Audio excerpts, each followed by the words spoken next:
Alert Podcast. Welcome back. This is part 2. What is my episode? 101. Episode 101. Part 2. Amber Alert Podcast. This is our conspiracy section, supernatural section of the program. I teased it in part 1. We're talking about this strange place in the state of Vermont, which is called the Bennington Triangle. It's full of unexplained things, strange disappearances, mysterious happenings. If you have been listening, or if you wanted to go back and listen, way back in the day, would have been last year at some point, we talked about something called the Bridgewater Triangle, which is in the state of Massachusetts. And what it is, everyone's heard of the Bermuda Triangle, which is like not just the ocean, but also the sky above that triangulation of points in the ocean where planes have disappeared and things like that. And then Alaska has a similar triangle, although the name of it, I can't remember off the top of my head, but planes have disappeared, people have disappeared, weird things have happened in this triangulated space. So Massachusetts has one, but it's on land, where they've been able to, someone's mapped it from here to here to here, 3 points. There's like a triangle of land where it's weird. And the one in Massachusetts, for lack of a better word, is much more paranormal than this one that we're going to talk about in Vermont. Vermont. Now, the thing about it is there hasn't been recent activity necessarily in this place in Vermont. Massachusetts, it's still weird. Like you could go there, don't go there, but you could and you know, probably have something weird that you would see or feel or whatever. I wouldn't recommend going to any of these places. I don't understand people who want to. People find out some place has like ghost sightings or whatever, and they're like, I'm going to go there. Why are you going there? I don't get it. But a lot of people don't have a biblical worldview, and they don't see these things as evil, I guess. So they just think it's like extra natural type of, like, it's beyond nature. So it's like something's there, but they don't see it as evil. I see it as evil, so I'm never going to go looking. Anyway, so back to the triangle in Vermont. Let's just go ahead and get into it. It's got a strange history, and then I'll weigh in and tell you what I think, which is conjecture. So the Bennington Triangle, it is a loosely defined area in southwestern Vermont centered around Glastonbury Mountain, including parts of the Green Mountain National Forest. You kidding me? Almost always when there are these disappearances or strange encounters, it's in a state or national forest. Now, I understand you could make the argument it's because they're remote and there aren't a lot of people around. I understand that. But there are plenty of areas, places in the US that are not recognized, not set apart as government owned or controlled. And you don't have as many reports as you do in the and they don't, here's the thing. They don't even keep good records. The national parks and whatnot, national forests, they don't keep good records. So it's not that they have better record keeping than any of the other areas. They don't. They do not have a good record keeping system of all the disappearances. It takes people like Dave Paulides with Missing 411 and other people like that to find out how many people have gone missing. Like they don't, their system isn't good. So anyway, I just find that strange. It became famous because of a cluster of disappearances between 1945 and 1950. I told you this isn't recent. However, those few years there, the 1940s was a crazy decade that I think honestly, you could hinge it on, obviously Israel became a nation again in 1948, that's like an alarm going off in the spirit. Bible prophecies going down. When that nation was reestablished, that set the clock in motion, that it's a countdown that's now started. So if you see an uptick of activity that's not natural, it's because of that. Because the Bible, whatever the Bible said is going to happen, is going to happen. And so the devil's going for it. He knows his time is short. He knows what that means. He knows what's coming. So activity blew up. Hitler, I think, was like you could call him a Haman from the Bible. You could call him an antichrist figure. That happened in the 1940s, attacking the Jewish people. Like it set things off in the spirit in the 1940s. And so we've only been moving toward the end of all things. So it's not, getting back to this, I don't find it surprising that some strange things happened in the 1940s in this particular part of Vermont. I think it's all connected because I think it's all spiritual, not paranormal. And if it's spiritual, then that means it's reacting to what's written in the Bible and what's happening according to what God said is going to happen. So anyway, back to this. I'll bring it together at the end. So common patterns in the Bennington Triangle in Vermont across these. So you had disappearances, which we're going to get to each one of them. So people disappeared very quickly. They were often close to trails or others, little to no evidence left behind. Search dogs sometimes lost scent suddenly. Where have we heard that before? Some reports of strange silence in the woods and odd animal behavior. So we'll get into the disappearances that we're referring to here in a minute. So local legends and folklore, long before the disappearances, Native American stories described the area as a place where the land felt off. That's the thing about Native Americans. They're very spiritual, very. Now, normally that's not good, but they can pick up on things that like maybe other people wouldn't pick up on. So if they're like, it feels off, there's something to it. It was associated with a cursed or avoided mountain. Curses are real in the spirit, guys. There are also later reports of strange lights, disorientation, or unusual atmospheric feelings. Now let's get into the disappearances. So Midi Rivers, this happened in 1945. What happened? It was November 12th. Rivers was an experienced hunter and guide, so he's no noob out here in the woods. He was leading a group near Glastonbury Mountain. So if you're leading a group and you're experienced, you shouldn't be the one disappearing. Especially if you're leading a group, I would venture to say that means you are familiar with the area that you're in. I wouldn't go leading people through a forest unless I knew where the heck I was going. So I'm guessing he knew the area. So at one point, he walked slightly ahead of the group on the trail, still within normal distance. When the group caught up, he was gone. What was found? Only clue was a single rifle cartridge nearby. No signs of struggle, tracks leaving the trail, or an animal attack. Why it's strange, he knew the terrain. There we go. He knew the terrain extremely well. Vanished in broad daylight. No logical reason to leave the trail. Yeah, especially if you're leading people. You don't usually do that and then be like, I'm going to disappear and you guys are on your own. It's like he stepped forward and disappeared. Here's where conjecture comes in. If there's no evidence, you can tell there was not an animal who attacked him. He straight up disappeared when he was like right ahead of people. Almost makes me think something snatched him that was capable of leaving no evidence. Or did he walk into a portal?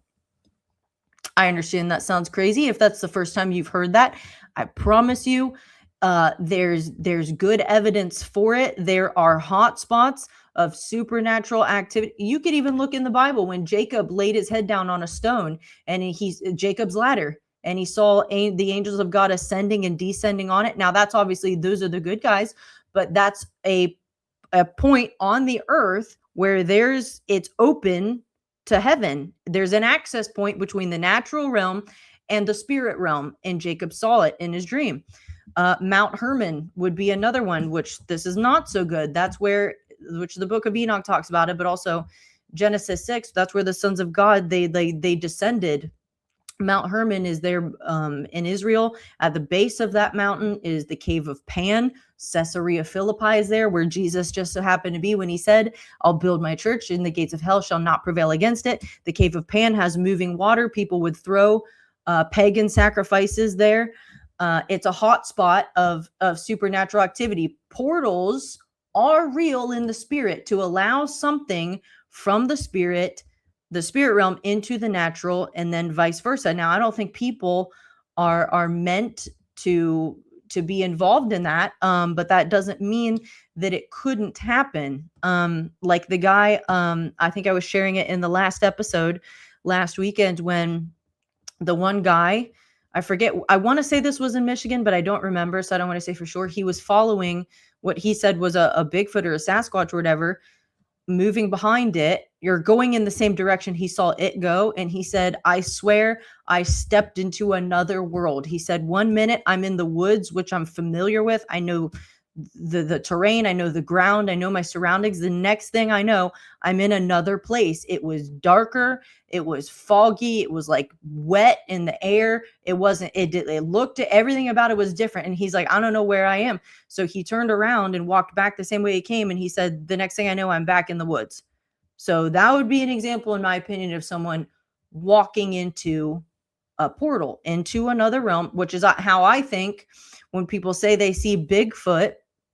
I don't think they're natural animals. I think they're supernatural entities, which I do think are evil, but I think that's how they appear and disappear, and how you can't capture them on film or pictures easily, because they're able to jump in and out of our realm because they're not natural. They might be the beasts of the earth the Bible talks about in Revelation 13, the Therion. I don't know.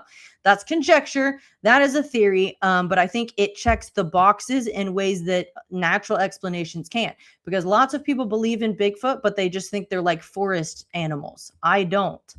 Otherwise, we would have caught one by now. We'd have clear video. We would have something concrete. We would have found an infant or a skeleton, something. And it's amazing how you can't. So I don't think they're natural. I think they can manifest naturally, but they're not natural. And I think they're evil. Could be present day Nephilim of some kind. I don't know. Anyway, portals. I'm guessing that's what happened to this guy, because you don't, as an experienced hunter and outdoorsman who's leading a group, just suddenly disappear without a trace when people are just a minute behind you. It doesn't happen. And again, someone could have snatched him out of the sky.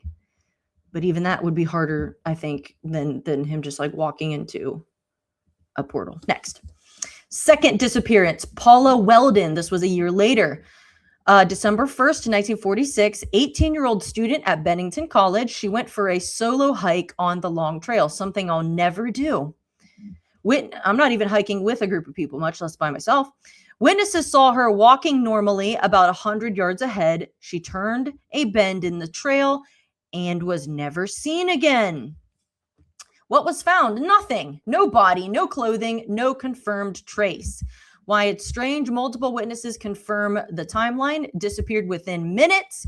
Massive search turned up nothing. This case was so serious it led to the creation of the Vermont State Police.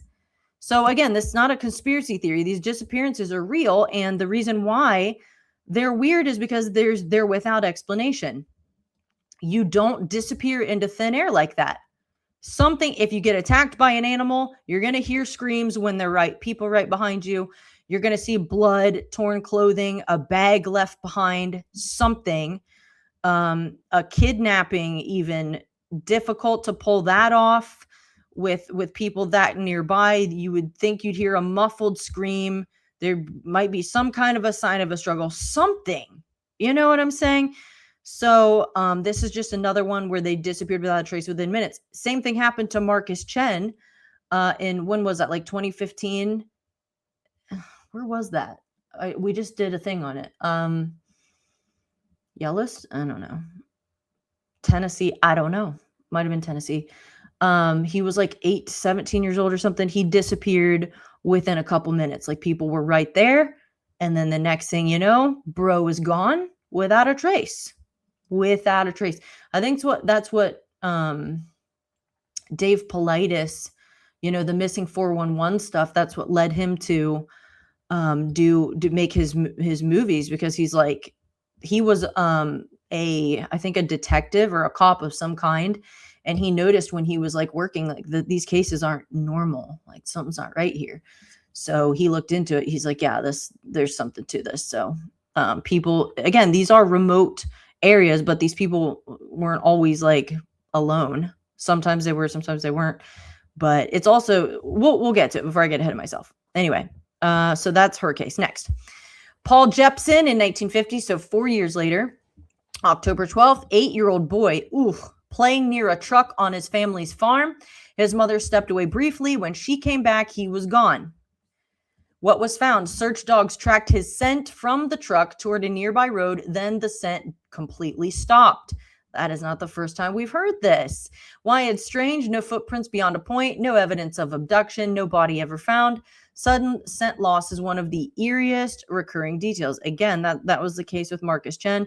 That's the case with a lot of these people that go missing in national parks and stuff, is that not only are they gone without a trace, there's a sudden loss of scent. And then in some cases, sometimes there is a body that's found later, but they find it in a place they've already searched. So either everyone searching really sucked, or it wasn't there when they searched, and then later it was put there, which is also not normal. Next. Frida Langer, also in 1950, October 28th, she was hiking with her family. She slipped into a stream, got wet, decided to walk back to camp to change clothes, and she never made it to camp. Where's the next part of this? Right here. So what was found, this is the weird part, months later, her body was found in an area that had been searched multiple times, like I was just saying. Why it's strange, search teams had already covered that exact location. No clear cause of death determined. Raises the question, how was she missed the first time? Obviously, I'm guessing she wasn't there, and then she was put there, and the fact that the cause of death isn't clear. If any of you watched when we talked about the Dyatlov Pass in Russia, that was several weeks, maybe a month or two ago now. Very interesting case that happened in 1959, and they reopened the case in 2020 because it's never been solved. But it was like these hikers went up on this mountain. This mountain just so happened to be considered taboo to the indigenous people. The reindeer that they breed and have up there, these indigenous people act weird. There's certain places they won't go. They'll panic in the middle of the night with no predator in sight. But these hikers, there were like 9 of them. They all died. And they don't, to this day, it's unsolved, which was why they reopened it in 2020. Still don't have answers, but they found that they had like crushed ribs and internal injuries, but no injuries on the outside. One lady had her tongue removed and some other soft tissue gone, which sounds similar to cattle mutilations, which if you don't know what those are, it's disturbing. If you want to look it up, it's disturbing.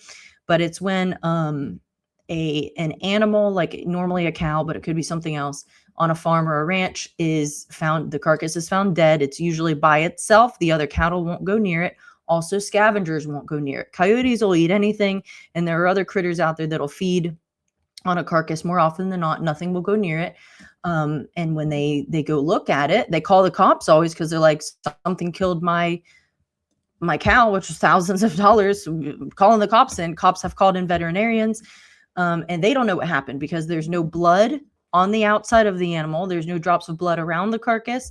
They have, they've found tongues, eyes, even like reproductive parts and organs from the cow found surgically removed, literally with surgical precision. So you would think it's almost like a doctor who wanted to take things out of a cow came and did it, a surgeon.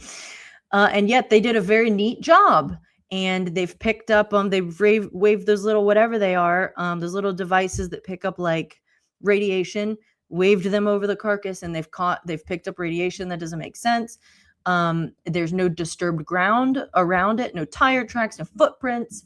And yet oftentimes leading up to the cattle mutilation, people report seeing UFOs or strange lights in the sky the night before, and their dogs went berserk. And so that's cattle mutilation. It's kind of gross if you go look up pictures. But that's what sounded familiar when I looked up that Dyatlov Pass story, and it's about hikers with unexplained injuries and unexplained deaths. And Russia still has not dealt with it because they don't have answers. They tried to say an avalanche did it, but that doesn't make sense.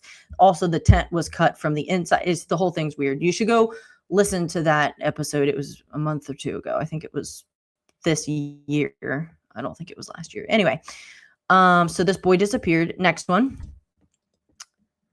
Next. Okay. James E. Tedford. This happened in 49, December 1st. Veteran traveling by bus. Witnesses confirm he was on the bus during the trip. At the final stop, he was gone. So he disappeared off the bus. I'm guessing that's almost harder to pull off than someone in the woods. What was found? His luggage still on the bus, personal belongings still there. No one saw him get off. Strange. Why it's strange, he disappeared from a moving vehicle. With witnesses present, no stop where he exited. One of the most baffling cases. You know what that reminds me of? There's a bar in Columbus, Ohio. I can't remember the name of the bar, but there was like a dental student, and I don't remember his name either, but this happened like in my lifetime. It was like maybe 2006 or something like that. He went into a bar, and there's footage from a camera somewhere, saw him go into the bar, and he never came out. Dude never came out. They checked every other available camera. Dude, he disappeared into thin air. Obviously, they searched the bar. No sign of him. He just disappeared. And he was engaged, I think, and he had a trip planned for spring break with his like fiance. Didn't say a word to her. The bro literally disappeared into thin air. That's like still an open case as far as I know. They don't have an answer for it. Anyway, so that is very strange. And yet these disappearances all happened in this triangle of land in Vermont, which again is a little similar to the Bridgewater Triangle in Massachusetts, but that one is maybe, I would say, weirder because people have reported seeing like creatures, like a massive bird that wasn't natural, and like there's a name for it. I don't know if they call it like the hitchhiker. Multiple people completely unrelated to each other at different times reported seeing like a hitchhiker on the side of the road. So they picked him up, and then he was weird and didn't seem like a real person, so they let him out. And you should go listen to that episode because that was a while ago and I don't remember all of it. But it reminds me of this just because it's, again, a triangle of land where there are unexplained things happening. There's always a triangle, always. Whether it's a pyramid or a triangle, there always is when there's something evil happening. Next. So patterns across all the cases, when you line them up, here's what stands out. Speed. Disappearances happen in minutes or seconds. Proximity. People are often close to others on known paths. Lack of evidence. No struggle. No clear tracks. Minimal physical clues. So again, if you're going to snatch somebody in a kidnapping, you can't really do it like in seconds without leaving evidence, without people hearing or seeing something. Doesn't really work. Search anomalies, scent trails, stop. Bodies, if found, appear in previously searched areas. Grounded, reality versus mystery, plausible explanations. Falls into hidden terrain. Hypothermia causing disorientation. Criminal involvement in some cases, but the uncomfortable part, no single explanation fits all 5 cases cleanly. That's what I'm saying. As soon as you think you can explain naturally part of it, there's like something else that it can't satisfy. A natural explanation can't. So the history of the land, that's what I wanted to know about, because usually if you look into the history of the land, you can kind of piece together what's going on. So before colonization, from the Native American perspective, before European settlers arrived, the land was inhabited by native tribes, especially the Abenaki. Sorry if I'm not saying that right. Their view of the area, some parts of the region were avoided. I'm telling you, the Native Americans know. They're very spiritual. They pick up on things. If they say something is taboo, it's because it's weird and unnatural and you don't go there.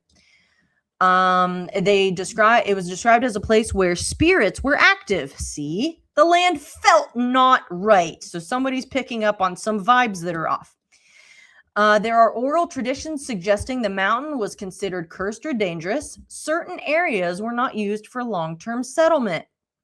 People use the term, you can feel it in the air, and that is true when there's spiritual activity of a nefarious, like of an evil sort. You can pick up on it. Doesn't feel right in a house, doesn't feel right in a forest, might be a mountain. People who are sensitive to those kind of things, which oftentimes it will be Christians, but it also could be just people who are spiritual in general.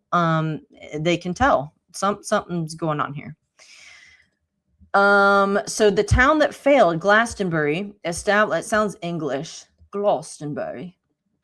In the late it probably was, it came from English people. So late 1700s, what it was, logging and charcoal production town, small but functioning community. What happened by the late 1800s, industry declined, people began leaving. So I need to get the rest of this. What about the terrain? Where is the next one? Here we go. The terrain. It was harsh, isolated, and difficult to live in. By the early 1900s, it became a ghost town. People just cleared out. Why that matters? Abandoned settlements often leave old roads, foundations, or hidden hazards. But also, locals began describing the area as unlucky or not a place to stay long. So now these people aren't even Native Americans. You know, this is like other people are also like, you know what? We may not even believe in what they believe in, but there's something about this place that isn't right, and you don't want to stay here. Logging era and sudden decline. So in the 1800s, the area was heavily used for timber, rail lines built to move wood. Then the forests were depleted, rail lines were abandoned, the land went from active to deserted quickly. That can be completely natural, because if you used up all of the lumber or the timber in the area, you got to go get more somewhere else. So that makes sense. Isolation and terrain, which is very important. This is one of the biggest real world factors. The terrain includes dense forest, thick underbrush, steep uneven ground, sudden weather changes, heavy fog. Sudden weather changes, I understand they may be able to explain that naturally, but that seems to be a recurring thing that other people have noticed as well. And some of these other places where it's weird is you'll see sudden weather changes. Another one is if there's like an evil spirit in someone's house, all of a sudden there's like a change in the weather, like a freezing cold draft sweeps into the house, and it's not an air conditioner, it's not a fan, there's not an open window, it's like an unnatural like change in the atmosphere. So even today, parts of Green Mountain National Forest, again, a national forest, I'm telling you, almost always. So they're easy to get lost in, difficult for search teams, and full of areas where visibility drops fast. I understand all that, but it's always a state or national forest, it seems like, when you have weird cases. It's one thing for people to just go missing, but it's like natural. Either a bear got them, or there was a ransom, someone grabbed my kid, or they fell from here and we found them later. That like natural explanations is one thing, but it seems like the unexplainable ones that have aspects, like the guy missing from a moving bus. How do you, that can't happen. That's not normal. You people don't disappear into thin air unless there's a supernatural element. That's why I want a natural explanation. I always try to get a natural explanation first. When you exhaust all of them, that's when you have to consider there's something going on then that is not natural. And again, I think being that the government owns the national forests and these parts of the land that are controlled by them, that's where we cross into permission given, which is why something is allowed to snatch people for whatever their nefarious purposes are, which I think ties into the abductions with UFOs and all of it. Permission, because in the spirit, permission's very important. Satan needs it, although he's a liar. God needs it. He does not come into someone's life without their permission. And so the government land, it's almost like the government gave permission to someone at some point or something. And that's why people were able to be snatched out of these areas. That's a theory that I came up with on my own. That may not be anything. That's just, I've seen a pattern, and that's what makes sense to me. You could trace it back to, well, people say President Eisenhower, because he was the one who, it's a conspiracy theory. Supposedly he went to Holloman Air Force Base and he met with aliens. Again, I don't think they're aliens. And they did a deal. Basically, I'll give you access to the population under certain conditions if you give me access to the advanced tech that you have. How do you think we've back engineered craft. Some of them maybe from crashes, others maybe not. But I don't, it's not even necessarily, because technically these things happened before Eisenhower's supposed trip to Holloman Air Force Base. So there's conjecture. Did President Truman have something to do with it? What about FDR? It can go back a little bit further than Eisenhower, which again is all that's speculation. It's a theory. I don't know if it's true or not. I wouldn't be surprised, because I do understand the importance of permission in the spirit. So if you've given permission from the highest office in the United States to something evil, giving them access to your population in exchange for something, there you go. It all makes sense then. Next. Early strange reports before famous disappearances. Before the 1940s cases, locals already reported strange lights in the woods, sudden silence where there are no animal sounds, feeling watched, and disorientation. Hunters in particular mentioned animals behaving oddly, areas where wildlife seemed to avoid. That's like almost always because there's like something demonic going on. Whether it's an actual demon, whether it's like a Bigfoot type situation, whether there's a UFO, whether you see it or not, animals pick up on it. They go berserk often, or they panic when there seems to be no reason for them panicking.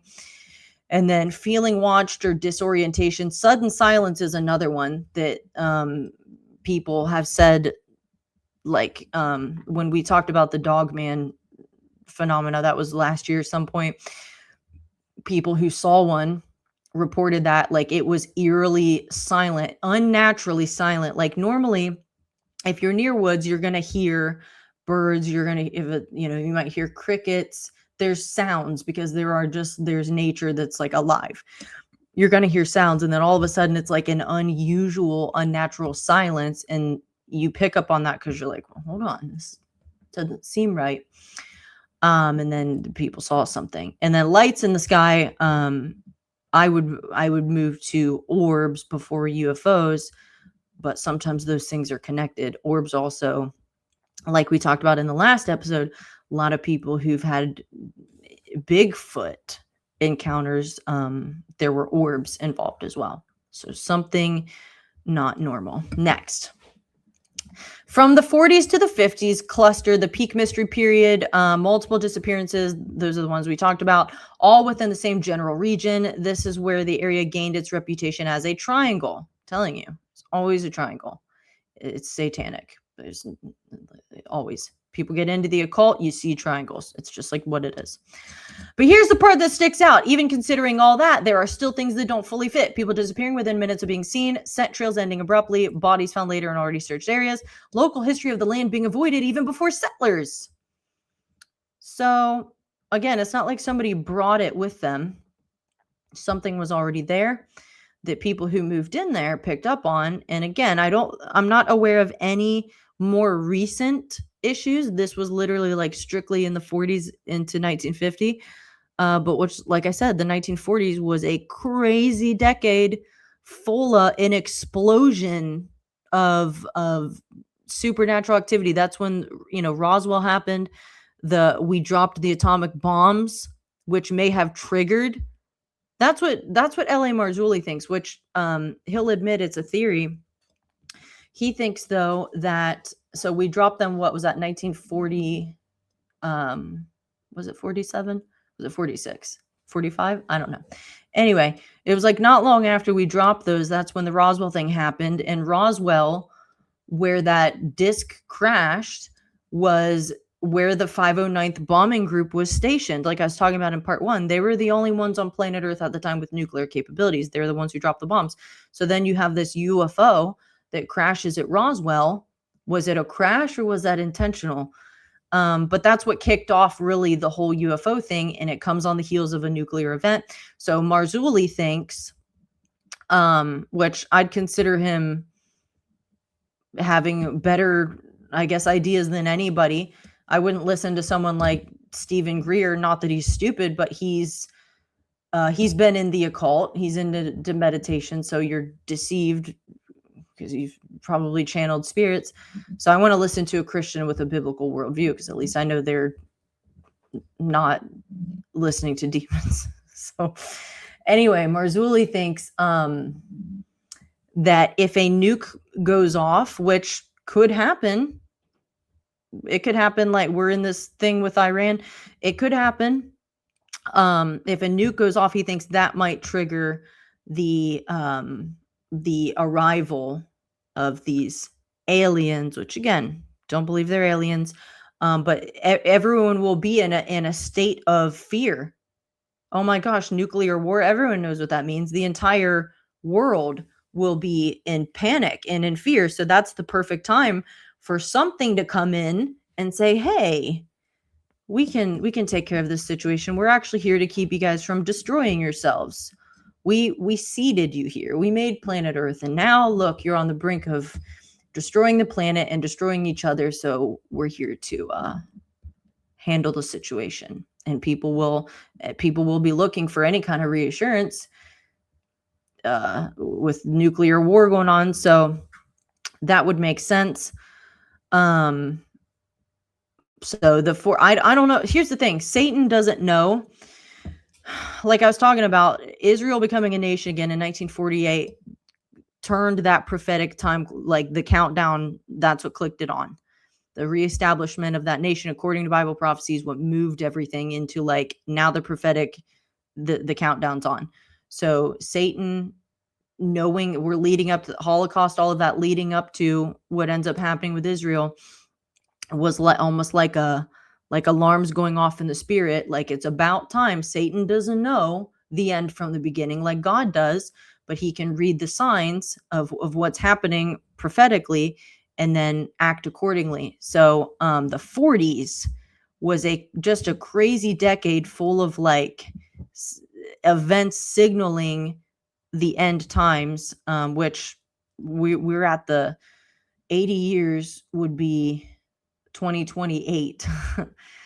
So that's conjecture. Some people, when they read about the the fig tree blooming again, which represents the nation of Israel. So when blooming again, being reestablished as a nation, happened in 1948. What is Jesus said, this generation shall not pass away until they see all these things happen or whatever. Meaning, what is the generation who saw Israel reestablished? That would be anyone who was alive before that happened, May 14th, 1948. What is a generation? 70, 80 years. 2028 makes 80 years. So obviously, none of us can, we don't know the day or the hour, but we can kind of guess that, wow, we're very close to the end of this thing. That's why if you're not familiar with Bible prophecy, you would do well to get yourself familiar with it. One, it's not, you're not going to be fearful of what's happening. Now, if you're not saved, you will be. So I would do that first, but it gives you a heads up about what to expect. We know what's coming, and it helps us also interpret what's going on now. So the Bible's got answers for everything. The Bible's got answers for, in my opinion, aliens, which is just fallen angels, the UFOs, which is just a modern version of what happened in Genesis 6 with the sons of God coming into the daughters of men, and then the Nephilim, which were the giants, they were the offspring of that. So you actually had something divine and something human that made a baby, but the baby is a hybrid. It's not a human, which is funny that every religion, every false religion has a similar story. They have gods and they have humans. They get together and then they make demigods like Thor and things like that. So it's like every religion has this. So it's almost the truth. They just leave out that there's one true God, and that this whole thing that happened between the divine and the humans was not a good thing. And God obviously saw it as a perversion, and he flooded the earth right after it happened. But anyway, you can explain everything, in my opinion, if you allow the Bible to show you what's up. So when it comes to like the Bigfoot stuff, I do believe something's happening there. I don't think they're animals. I think they might be the beasts of the earth the Bible talks about. I don't think they're natural. I don't think they're good. Some people do. Some people who believe in it think they've had positive encounters with them. They think they've cultivated a relationship with them. I think that's nuts. I wouldn't pursue that. They're not right. Especially if they're coming in and out of portals, that's not good. Not that good angels can't do that too, but Bigfoot, the whole thing is people get scared Same way you would be scared of a bear, a big animal or something. I get that, but like it's not good. It's not a good thing. But it seems like this supernatural, the veil is thinning, like I've been saying, between what's natural and what's supernatural, which is just another indicator of the time of the signs, the sign of the times, excuse me, that we are that close to the end. Very, very close. I don't know if we'll be here in 2028. And when I say we, I mean the church, because I think the church is raptured first, and then the tribulation is going to happen. We may be here, we may not be. Can't calculate the day or the hour, but we can read the signs. So anyway, back to our weird triangle in Vermont. The bigger picture, the land went through this pattern: native hesitation or avoidance in some traditions, settlement, struggle, industry, abandonment, isolation, disappearances, modern mystery, reputation. So it's like different cultures of people knowing this place is weird. What people say they've seen. So this is beyond disappearances. People have reported seeing Bigfoot or wild men. There are scattered reports, including near Glastonbury Mountain. Large, upright, hairy figures, heavy footsteps in the wood knocks, distant calls. We talked about in the last episode what were we talking about? Was it Skinwalker Ranch? I think it was. When people talk about that noise, it sounds like someone knocking on wood. Researchers who've gone down the rabbit trail on this, they think that the Bigfoot creatures, whatever they are they're actually making that sound. It's coming out of their throats. They're not actually walking around like knocking on trees. Of course, we don't know for sure because you can't really get clear video or anything. They're very, very somehow elusive, which is why I think they're non-natural. People report seeing strange lights, UFO/UAP type sightings, floating lights in the forest. I would call those orbs.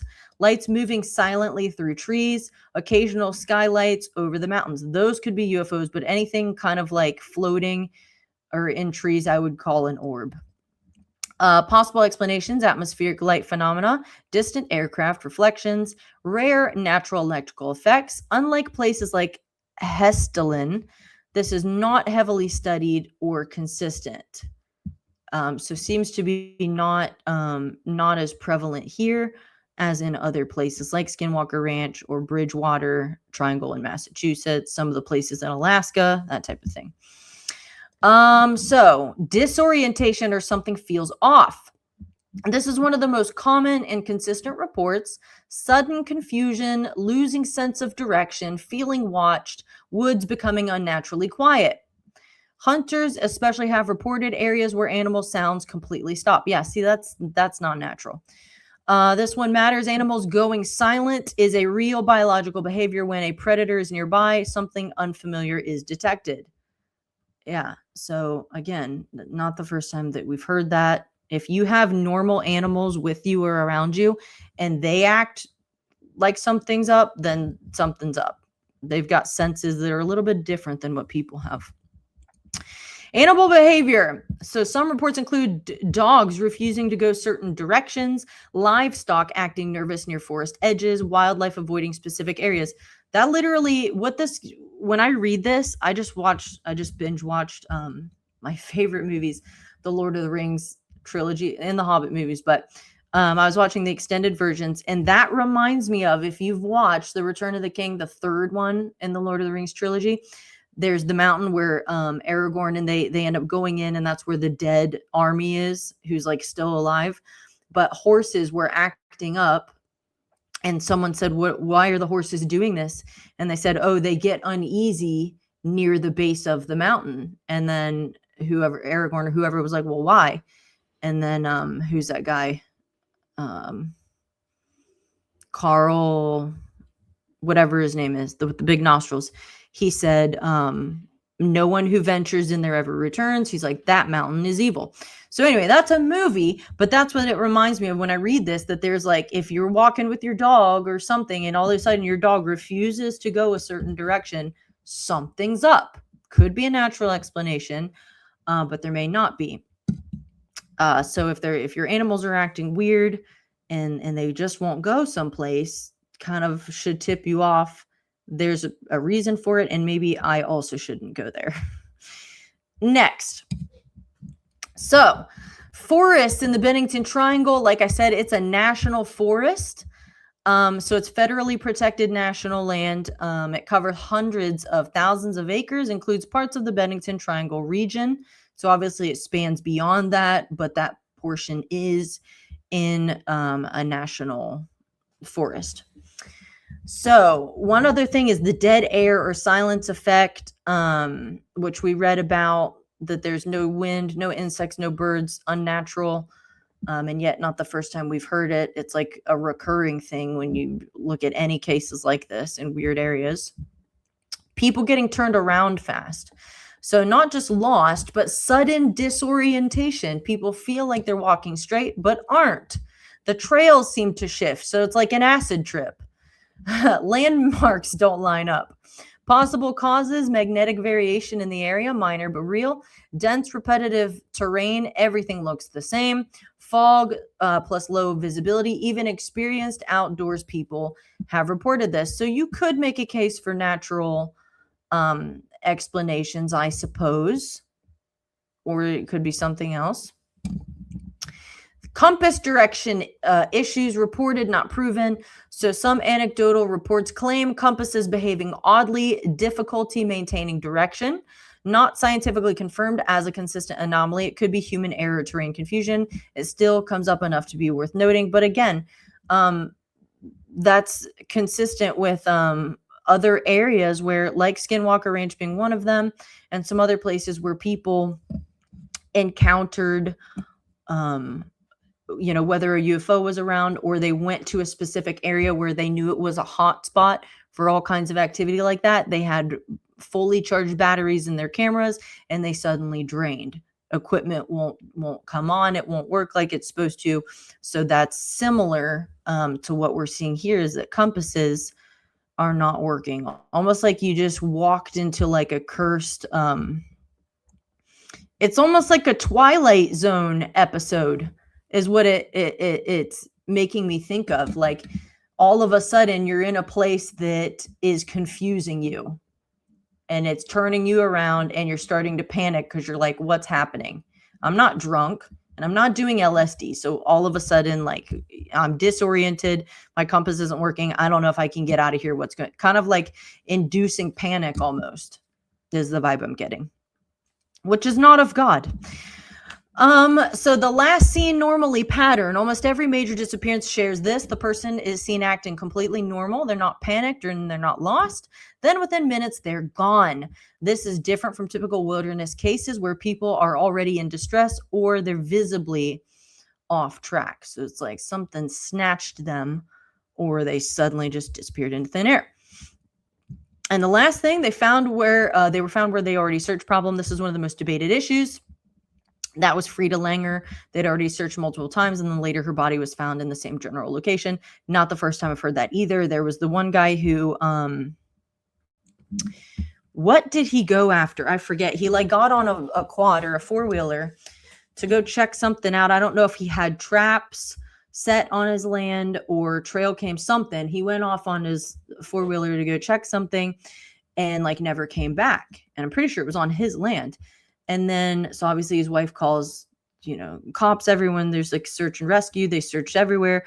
No sign. And then later, I forget how much later, I don't think it was long, they find him in an area they already searched. And I think even they found the quad in an area that they already searched. So it doesn't, and he was dead. Like they found his body. So like that, it's not normal. Now why would that be? That's where the question comes in. So if someone, let's just say a person took them and then later dumped their body, you could do that. That's not unnatural. It'd be weird. If I abducted someone and murdered them, I would get rid of the body. I've watched enough like Criminal Minds and stuff like that. What I would do is I'd dig a grave, a vertical one. That way, if they run a drone or any kind of satellite, they're going to be looking for human-sized disturbed earth. So I would dig that way. It'd take forever, but I would. And I would put a dead animal or something on top of the body, cover it up real well. I definitely wouldn't keep the body and then dump it in a place where I know that someone's gonna find it. Like I don't understand. I'm trying to think of what the other story was I was gonna mention. Oh, back to the woods feeling weird. Or like it's like there's a vibe, the vibes are off, like something's up. Like even the Native American said, like you just like don't want to go there. It's weird. Something's not right. There was a guy, unfortunately, he's in heaven now. His name was Russ Dizdar, and he was local. When I say local, like from Akron, Ohio, and I live in Ohio. He was in the ministry, but he was I don't know what the correct term is, like a consultant of some kind with the Akron Police Department, because what he did, he had a ministry where he dealt with like demon possessed people all the time and got people deliverance. He dealt with lots of witches, or former witches. He dealt with people who'd been abducted. Apparently there are a ton of witch covens in Akron. Don't know why, but there's a bunch. And so they would grab people and do satanic ritual abuse things on them. Sometimes obviously the people didn't make it, other times they did. They also, for the people they didn't necessarily get away, they let them loose, but not before they like programmed them. And this is all stuff that he gathered from his research, not just with interviewing the victims, but also interviewing witches. I don't know why they sat down with him and spilled the beans, but he got information on them. And people that they would torture them, and then they would trigger them, obviously through satanic means, to react to a certain like trigger word or even a sound, almost the way you can train an animal to do a certain thing when they hear a sound, like a dog whistle or whatever. They would, as these people were tortured or whatnot, train them that when you hear this sound or this word, this is what you're going to go do. And obviously, if a person's been through that, they need deliverance because there's demonic activity in that. But anyway, there was a particular forest, and I don't remember the name of it, but he wrote about this in his book. If I remember right, that's where I heard about it. It's called The Black Awakening. I think it came out in like 2009 because he died in 2020, I think. Or 2020. I think it's 2020. Anyway, there's a forest in Akron, and he said that whole saying, you can feel it in the air. He said that's exactly what it's like. If you go near that forest, or if you start to go in it, that is what it feels like. There's something wrong, and it's because a bunch of witches go in there, and that's where they do their spells, their witchcraft, whatever it is they get into. Which I don't know who owns it. You could always just go bulldoze the forest, make them find another place to do their witchcraft. But the point is that there are certain areas where, because of what someone's been into the occult, they've dabbled in it. They're doing Satan, rituals, satanic things like that. There's a reason you can pick up on it in the spirit. I remember, I think it was Jack Hayford, who's an author. Maybe, I don't know if he pastors a church. I think he's still alive. I think it was him. He said I want to say he was in India with his wife, and I can't remember what happened. I don't remember if they walked into a store or if he was on the sidewalk, but he said all of a sudden, like the hair stood up on the back of his neck, and he's like, something's not right around me somewhere. And then he was able to pinpoint. He looked around, and there was either a person or a store. I don't remember, but he could tell that it was like full of witchcraft. And obviously there's a spirit, or multiple spirits associated. And he just picked up on it. Something's not right in the air. And I know other stories like that too. One of them was, a family member of mine. This was in, I think, New Orleans. They went into a store, which, if you've ever been to New Orleans, it's literally full of voodoo and witchcraft. It's the most disgusting city I've ever been to. They just dump the alcohol out at the end of the night. The street's full of it. That place is disgusting, full of evil. I don't want to go there ever again for any reason. I don't like it. But anyway, they were in New Orleans, and they went into a shop, which they didn't know had different things in it that people use in voodoo and witchcraft. And when they went in there, same thing, picked up on something's not right in here, and kind of look around, and there's like some demon possessed lady sitting and staring, eyes massive, just staring. It's like, all right, that's what I'm picking up on. And there's another story. I remember a guy being interviewed by, I think it was L.A. Marzulli, same thing in New Orleans. Something invisible like pushed him into the street. Something followed him, I think, out of a shop. Same thing. He went into a store, and he wasn't like looking for an altercation. But he said he went into a store, and then I don't remember if he got pushed out of the store or he just felt like leaving or what happened. And then as he's on his way out, he said something literally invisible like pushed him into the street, and I think knocked him down. And he's like looked around, there's no one behind him. So that kind of stuff is real. So but again, if you're a Christian, you don't be afraid of stuff like that. You have authority over evil spirits and whatnot, but they are real. And there are certain places where something's been loosed because it's been invited in by some kind of witchcraft, people dabbling in the occult. And so there's residue there until you clean the place out. I could go on all day about stuff like this. Lester Sumrall. I'm not going to get into that again. I love the story, but I talked about it in the last episode, so I won't get into it again. But some of the stuff he ran into during his ministry, and it's very simple. You just command it to leave in the name of Jesus, and it goes. But anyway, that's Bennington Triangle in Vermont, which again is not the only triangle of land or even sea or air where strange disappearances and things like that happen. I think it's tied to, again, I think portals are in play, and I don't think it's good. I don't think any of it's good. I think all of it's because of evil spirits. That's the thing, is the spirit realm is involved with humanity, both good and bad, angelic beings, and then you have fallen angels and demons and things like that. They're involved with humanity, and the earth is where it's going down. So you naturally see that stuff. If you don't accept a supernatural explanation for things, then you have a very hard time coming up with natural ones. Now, again, I think you should look for a natural explanation first, and then if none of them fit, then you have to be like, okay, there's something else going on.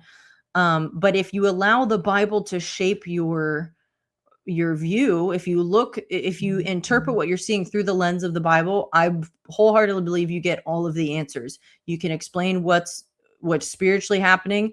It all makes sense. There's really nothing. There might be things that sound weird, especially if you've never heard of it before. But if you look, did this happen in the Bible or something like it? I guarantee you go look in the Bible and you can figure it out. Okay. So yes, a donkey talked in the Bible. Genesis 6 happened. There were giants. We've found bones all over the Americas. Of course, that's been swept under the rug, but we found them. There's stuff like that that's actually real, and you can see the remnants of it on the earth, and there's still ongoing spiritual activity, which I would argue is only ramping up as we get so close to the end, as this thing is literally winding down. So that being said, now is not the time to be rolling the dice with your eternity, because every single person's going one of two places when their time on earth is up, and there's only one way to heaven. That's why the way's narrow that leads to eternal life, because there's only one way, and it's through a person named Jesus. Every other way, even if you choose to not believe it, you don't have to get into Satanism to go to hell. You don't have to be a child molester. You don't have to be a murderer. You can literally just refuse Jesus and everybody goes to hell. And it's not a punishment. It's God giving you what you asked for, respecting what you chose to have. And yet he doesn't want anyone going to hell. Hell was created for Satan and his angels. So no one has to go there. So I would highly recommend you nail it down and read your Bible. Pray. Ask the Lord to just show you the truth, and he will. He answers prayers. He hears. There's tons of scriptures that talk about people crying out and God heard them from heaven. Ow, that really hurt. Anyway, I'm wrapping up part 2, and I am going to get into the Bible in part 3. It's just a completely different subject.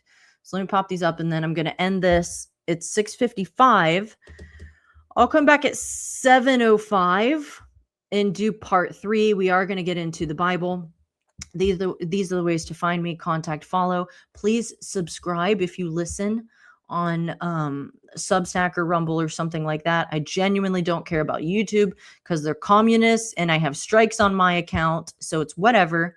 Spotify that's audio only. So it is what it is. And then if you want to support this podcast, those are the ways that you can. If you wanted to be a sponsor, if you have a company or something like that, you can email me and we could work out the details. So, like I said, part 3, we're going to get into the Bible, completely different subject, although extremely important right now, in my opinion. Not that anyone's going to, I have no authority. No one knows I exist. So it's not like I'm trying to correct anyone. But it's a good thing to see from the Bible now more than ever, because it's like really bad right now. What's going on? So we'll do that. 7:05, I'll come back with part 3. Until then, God bless you, and I'll see you in part 3.